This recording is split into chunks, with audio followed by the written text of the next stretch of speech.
आप सोचिए ऐसी ऐसी चीजें हुई, टायर गले में डालकर जला दिया गया। इस देश में कितने लोगों को यह सब पता है?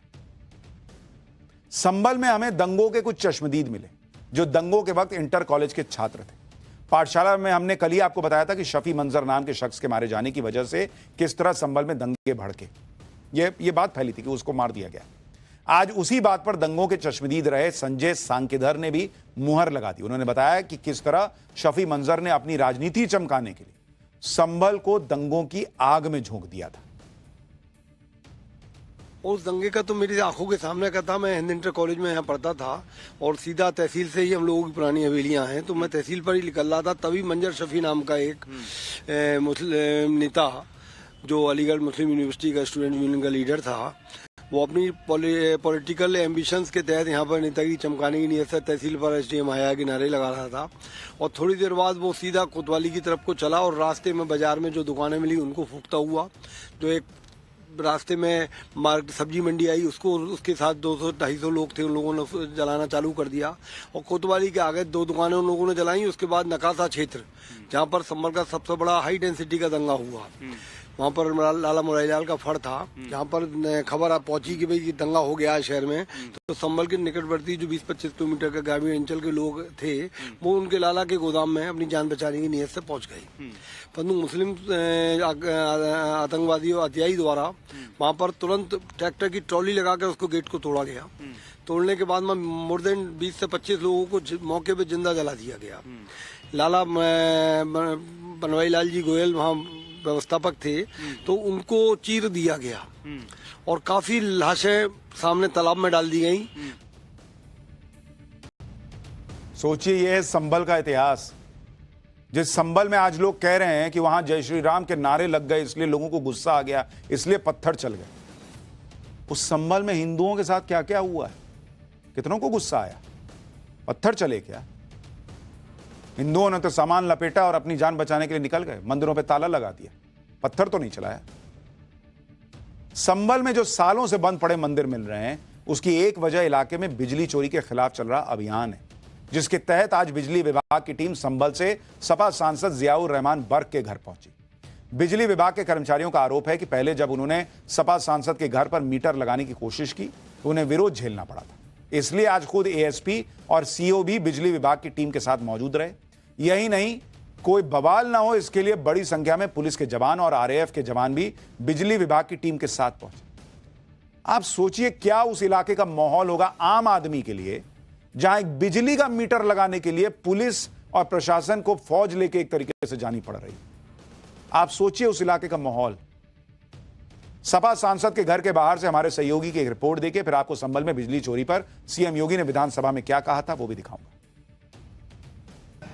जियाउर रहमान जो कि समाजवादी पार्टी के सांसद है संभल से, उनके घर पे देखिए जो पुलिस की टीम है वो पहुंची हुई है। एडिशनल एसपी और सीओ जो है वो साथ में देखिए आपको नजर आएंगे और इसके साथ में देखिए यहाँ पर जो तमाम टीम है वो पहुंची हुई है। और यहाँ पर जो पुलिस फोर्स के साथ यहाँ देखिए जो सांसद के घर पे जो ये मीटर है वो लाया गया है, इलेक्ट्रिक मीटर जो है वो लाया गया है। सर किस लिए आए हैं? बिजली का लगाया जा रहा है सर। अब मीटर लगाया जा रहा है जिसके लिए सुरक्षा व्यवस्था सुनिश्चित की गई है। तो मीटर नहीं था जब मीटर लगा हुआ था, क्या वजह है कि आप लोग इतनी फोर्स के साथ मीटर लगाने के लिए पहुंचे? अब बेसिकली हम लोग सुरक्षा व्यवस्था के लिए आए हैं। संभल दंगों के वो पीड़ित जो 46 साल बाद भी इंसाफ का इंतजार कर रहे हैं, जिन्होंने इन दंगों में अपनों को खोया है, उन्होंने योगी सरकार की इस पहल पर खुशी जताई, सीएम योगी का आभार जताया। आप सुनिए ये जो दर्द से भरे हुए परिवार हैं वो क्या कह रहे हैं नव भारत के कैमरे पर। मैं योगी जी का पहले धन्यवाद बोलता हूं, उन्होंने जांच बढ़ाई। आज तक ना तो किसी ने कोई जांच ही नहीं करी।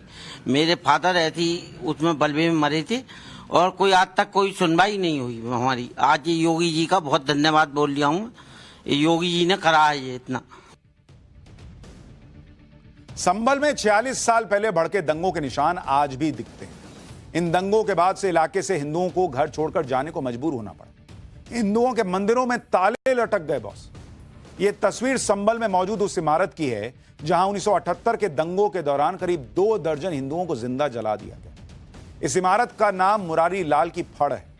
संभल के दंगों की गवाही दे रही इमारत से हमारे सहयोगी की ग्राउंड रिपोर्ट देखिए। फिर मुरारी लाल की ये जो फड़ है इससे जुड़ी दिल दहला देने वाली दंगों की घटना के बारे में विस्तार से बताऊंगा, जिसका जिक्र सीएम योगी ने विधानसभा में किया। जहां मौजूद है ये मुरारीलाल का फड़ कहा जाता था। ये जगह जो आप देख रहे हैं, यहां अगर आप देखेंगे तो ये देखिए, ये मुरारीलाल का फड़ कहलाता था। संभल के अंदर ये मुरारीलाल का फड़ है।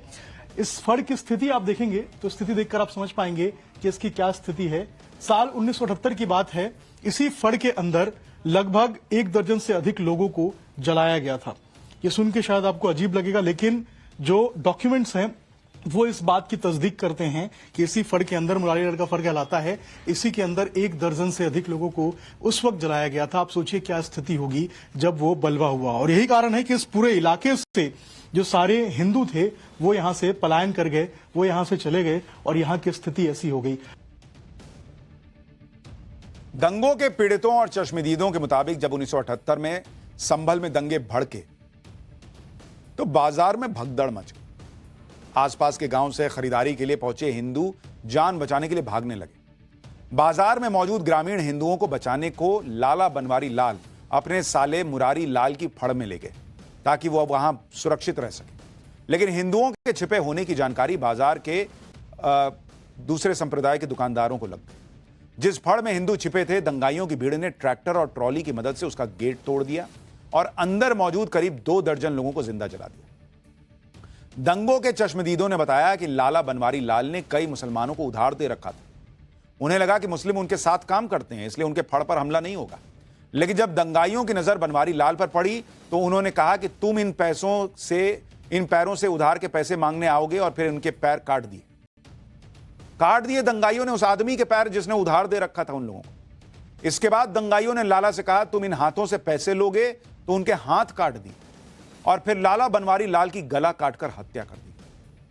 संभल के 1978 के दंगों के दौरान मुरारी लाल की फड़ में हुई हिंदुओं के नरसंहार का जिक्र योगी आदित्यनाथ ने भी विधानसभा में किया था। सुनिए एक बार। किस प्रकार की स्थिति थी। एक वैश्य जिसने सबको उधार दे रखा था पैसा, और उस बात को मानता था कि साहब मैं तो सबको पैसा देता हूं, मेरे यहां तो सब व्यवसाय के साथ जुड़े हुए हैं। अगल बगल के हिंदू दंगा होने के बाद उनके घर में इकट्ठे होते हैं। इकट्ठा होने के बाद उनको घेर लिया जाता है। घेरने के बाद वो बोलते हैं भाई आप हमें क्यों घेर रहे हैं। कहा जाता नहीं, क्योंकि तुम इन हाथों से पैसा मांगोगे इसलिए उनके हाथ काटे जाते हैं, फिर उनके पैर काटे जाते हैं और फिर उनका गला रेंध करके हत्या होती है। ये लोग सौहार्द की बात करते हैं, शर्म नहीं आती इन लोगों को सौहार्द के बारे में चर्चा करने। योगी आदित्यनाथ डंके की चोट पर कह रहे हैं कि कौन से सौहार्द की बात आप करते हो, जहां जिस व्यक्ति ने जिंदगी चलाने के लिए उधार दिया उसके हाथ पैर काट के गला रेत दिया गया। और उसके बाद जब वहां से लोग चले गए, हिंदू चले गए, मंदिरों पे ताला लग गया, आपने देखा किसी ने छाती पीटी हो कि अरे अरे ये कैसे हो गया। 1 नेशन 1 इलेक्शन में लोग मुसलमान का एंगल ले आते हैं, लेकिन ऐसे ऐसे दंगे हो गए, हिंदू का एंगल नहीं दिखता इन लोगों को। यह है सेक्युलरिज्म इस देश का। विधानसभा में योगी आदित्यनाथ ने संभल दंगों से जुड़ी जिस खौफनाक घटना का जिक्र किया, उसकी सच्चाई जानने के लिए हमारी टीम ने संभल दंगों के पीड़ितों से बात की। जिस मुरारी लाल की फड़ में 20 से ज्यादा हिंदुओं को जलाने का दावा है, उस लाला बनवारी लाल के परिवार के सदस्य नितेश गर्ग को सुनिए, जो दंगों के वक्त मात्र 15 साल के थे, लेकिन आज बता रहे हैं कि उस वक्त क्या हुआ था। हमारी जगह थी यहाँ पर 1978 में दंगा हुआ था। करीब 23 लोगों को जिंदा जला दिया गया था टायर डालकर, और ट्रैक्टर से हमारा फाटक तोड़ के अंदर घुस गए थे मुसलमान, और उन्होंने सब बहुत नुकसान करा। हमारी जो गोदामों में खंडसारी रखी थी करीब 15 लाख रुपए की, वो सब लूट के ले गए और सब कत्लेआम कर दिया वहां पे। हमारा ट्रक खड़ा था, ट्रक को भी जला दिया। उसके बाद तो फिर सब पलायन करते थे। हमारे घर से पूरा पलायन कर गया, बस हम ही रह रहे हैं यहाँ।